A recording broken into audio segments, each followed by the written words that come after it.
ఆపత్కాలమందున సర్వలోకమందున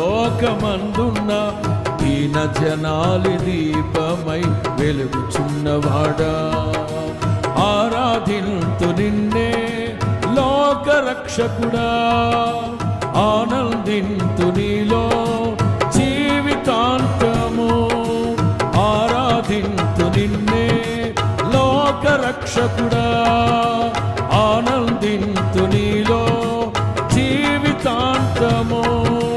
నీ కృప ఎంత ఉన్నతమో వర్ణించలేను స్వామి, నీ కృపయందు తుది వరకు నడిపించు యేసయ్యా. నా తోడు నీవుంటే అంతే చాలయ్యా, నా ముందు నీవుంటే భయమే లేదయ్యా, నా తోడు నీవుంటే అంతే